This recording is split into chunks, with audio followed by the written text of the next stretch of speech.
remember like it was just yesterday, but this was maybe 100 years ago. I remember I played football and I was on defense and the other team caught the ball and I ran down the field as fast as I could and I hit the opposing player with the ball, but my helmet hit his helmet. And I remember laying on the field and everybody's like, "Are you okay, Tim?" And I could just hear, "Are you okay?" And the whole stadium was just going in circles. And I told the coach, "I'm good, coach. Leave me in the game, baby."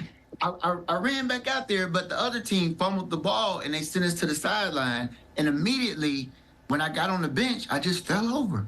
Had I stayed in the game and took a second hit while I was under that concussion where my head was spinning around and I was feeling dizzy, I could have seriously been injured and I could have lost my life.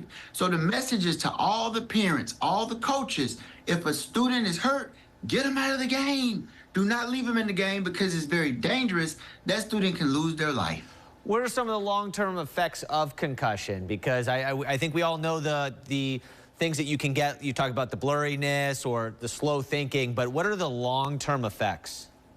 Right. There have been a lot of studies where people that have suffered a concussion for months or even years, they can have delayed learning, they can have seizures, they can have scenarios where they had depression or anxiety problems making it through college. And it's so serious that we take this seriously. Post-concussion syndrome is to send the patient to a neurologist and let them be evaluated and monitored over time. And don't let them stay in the game. Don't even let them come back.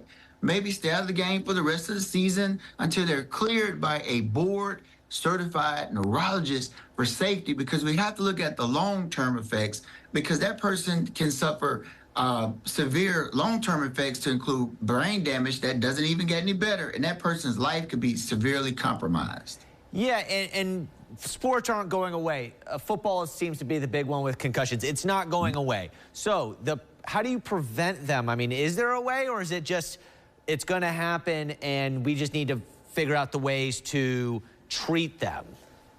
Understand that there are a lot of new protocols in place. The way students tackle is now being coached where there's less of a chance that the helmet will hit the other helmet. But if they do that, then there's a penalty to the team of the player that hits his helmet on the other person's helmet.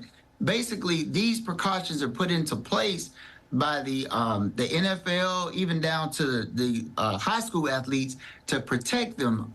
Also note that it's very important for the coach and the training staff to be trained to watch the players. And if they exhibit any signs or symptoms that they're hurt, the most important thing to remember is get them out of the game, because if they stay in the game and take a second hit while they're still under the influence of the first hit, then they can have that severe brain injury.